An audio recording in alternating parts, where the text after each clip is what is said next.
समाव दङ उदालगुरि जिल्लानि सिङाव थानाय नैबे डिमाकुसि दैमु नोगोराव आरो जि दैमु नोगोरावनो जिथु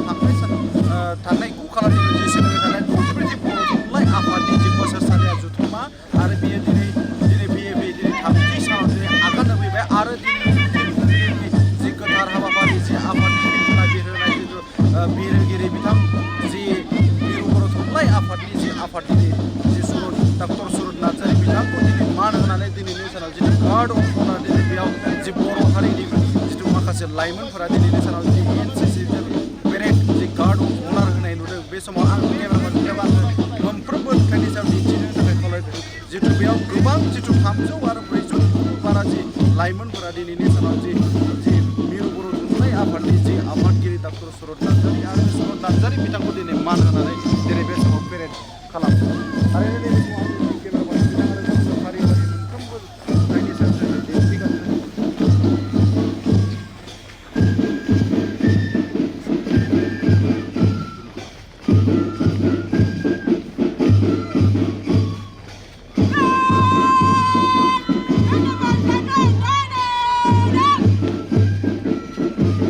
Number 1 RC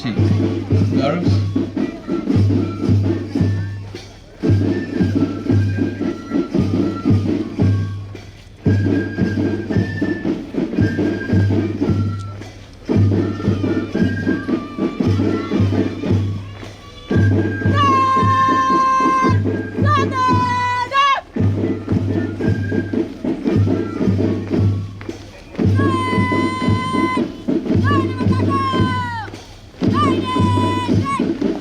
Number 2 RC girls.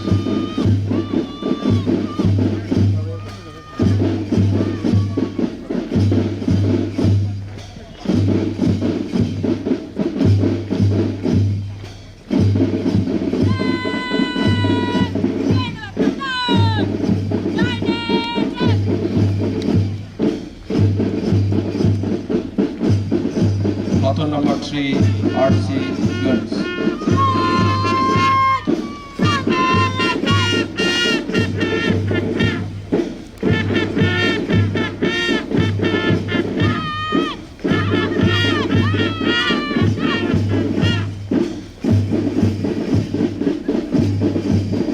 Photo number 4 RC philosopher.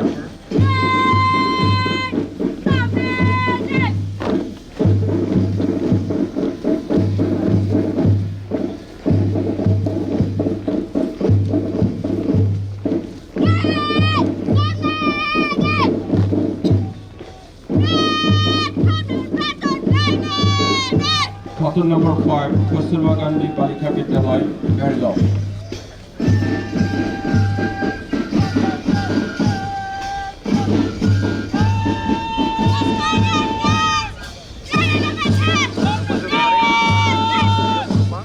Photo number 6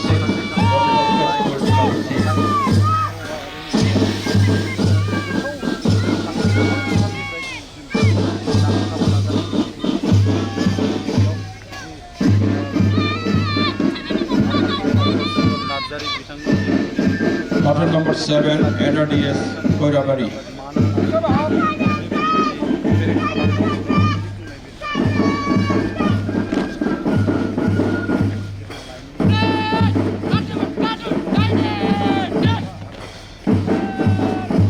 Photo number 8 NRDS Koirabari boys.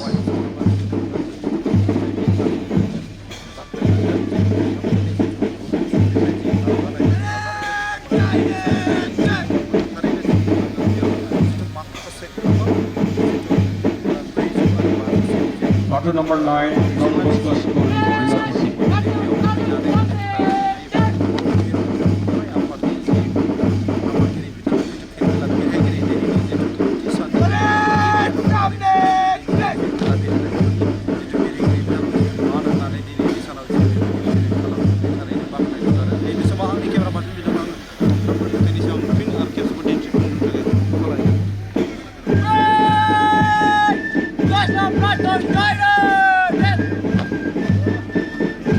Photo number 10 RC boys.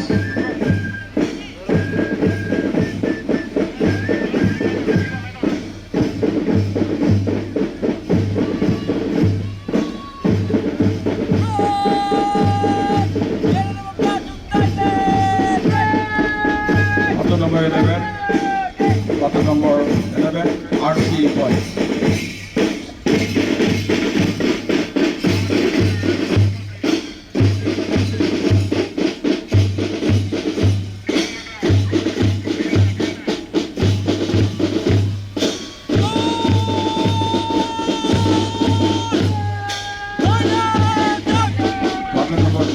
Northeast Public School, Bodosa, boys.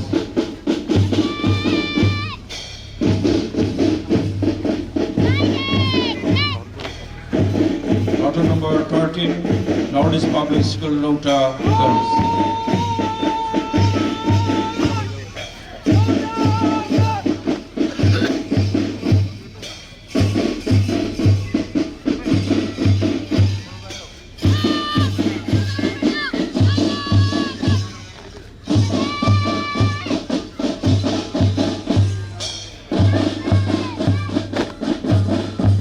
Platoon number 14, Radiant School, Democracy.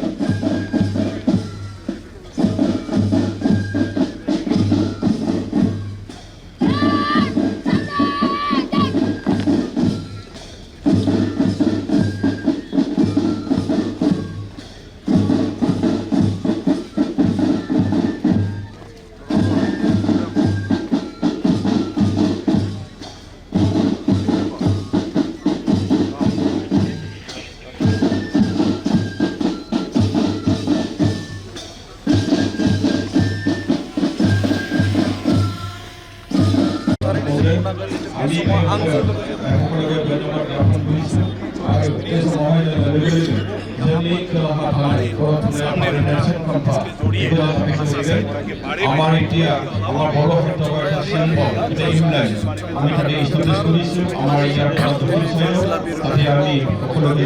অনুরোধ করেছি আমার মানে সকল প্রেস মিডিয়া মই অনুরোধ করেছি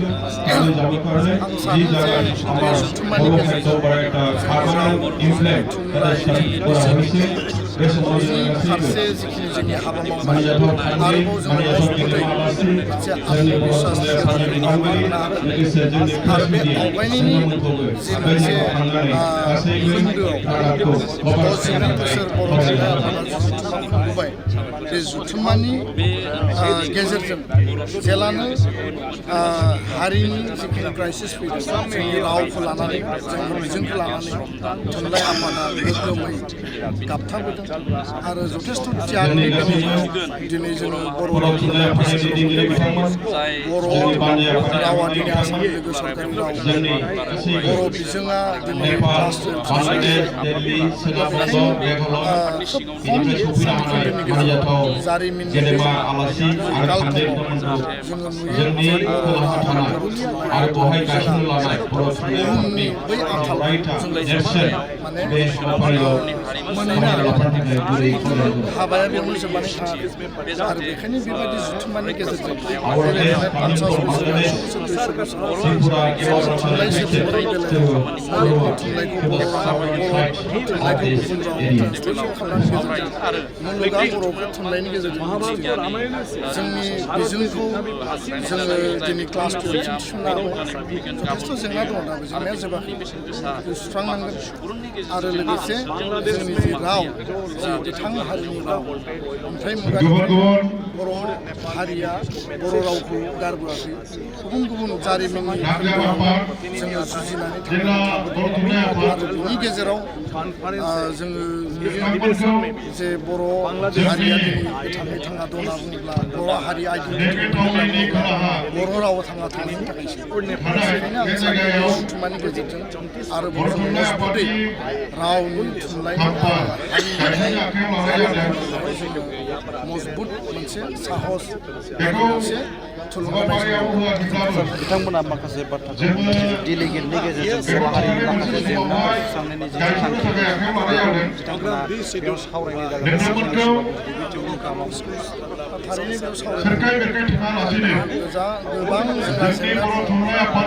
माखासे जेंनाया सुस्रांबाय सुस्रांजाबाय भारतआ गणतान्त्रिक देशनि पलिसि नीतिया सोलायो आसाम सरकारनि नीति पलिसिया सोलायो बे सरकारनि नीति पलिसि सोलायनायजों आरो जोंनि जि जौगानो नागिरनाय आरो जोंनि जि मोननांगौ अधिकार बेयाव गोबां गोदान गोदान जेंनाफ्रा जोंजों काउन्टार जायो नुजाफैयो दा बेखायनो जुडिसियेल सार्भिसाव जोङो मर्यादा मोननांगौ सिटेटआव जोङो माने लेंगुवेज वान मोननांगौ हायार सेकेन्डारि आपग्रेडेसन आरो पस्ट ग्रेजुएसन जानांगौ माखासे बेबायदि इस्युसफोर दङ जिफोर इस्युसफोरा जोबोद क्रुसियेल आरो बे डिले खालामजाया दा बेखायनो थान्दै मेलाव सावरायगोन थान्दै मेलाव सावरायनायनि उनाव जोङो जोंनि मावनो गोनां सुस्रांजानो गोनां बिथिंखौ लानानै जों हाबा मावलाङो दाख्लै 8 तारिखआव जोङो सोमावसारदों 3 घन्टायाव आरो सोमावसारनाय लोगो लोगोनो आसाम सरकारा जोंखौ सावरायनो दा बेखायनो सोमावसारनायनि जि गणतान्त्रिक जि सक्ति शान्तिपूर्ण गणतान्त्रिक पन्था जिखौ महात्मा गान्धीया होनानै गालांदों बेयो जथेस्थ' गोख्रों जथेस्थ' सक्तिशाली आरो एबसुआ जि एक्सन लाया मानो बर' थुनलाइ आफादा जि एक्सन लाया मानो माबा नङा माबा मोनसे मोजां फिथाइ आउटकाम अट'मेटिकेलि जों मोनो गाबोननि सानाव जिहेतु गिबि मन्थ्रियाबो बेयाव बाहागो लाफैगोन मिथिहोदों बानजाय आफादनि थारैनो गिबि मन्थ्रिया बेयाव बाहागो लागोन डक्टर हिमन्त बिश्व शर्मा बिटिआरनि चिफ गिबि मन्थ्रिनिफ्राय जोङो जेब्लायबो आसा खालामो जिहेतु बे आसामनि सरकारनि मुरब्बि आरो सलुसननि माखासे जिखिनि समाधाननि लामा सरकार हिसाबै बिथाङा जिहेतु मावनो हायो आजावनो हायो बेखायनो जों सानो जे गाबोन बिथाङा फैनानै जोंनि जिखिनि बार्निं इस्युसफोर दङ बिनि सायाव बिथाङा समाधाननि लामा होगोन सलुसननि माने फिथाइखौ होगोन आं मिजिं खालामो आरो बर' थुनलाइ आफादाव बाहागो लानाय थुनलाइनि आफादनि मावथिजों लोगोसे गासैबो बेखौनो आसा खालामो थारैनो जों बिथाङानो जाहैबाय मिरु दुलाराय बर' फरायसा आफादनि जे आफादगिरि दिपेन बर' आरो बिथाङा जोंनि सायाव खोब बे समाव गावनि बिबुंथिखौ बेयाव बुंफोरनानै होबाय जोंबो आसा खालामदों जितु फैबाय थानाय जि मिरु बर' थुनलाइ आफाद आरो दुलाराय बर' फरायसा आफादनि जि थांखि आरो नोजोर बेयो मोगथां महर मोनगोन होननानै नैबे समाव आङो दैमु नोगोरनिफ्राय बड'सानि जानानै सारांसार बाग्लारि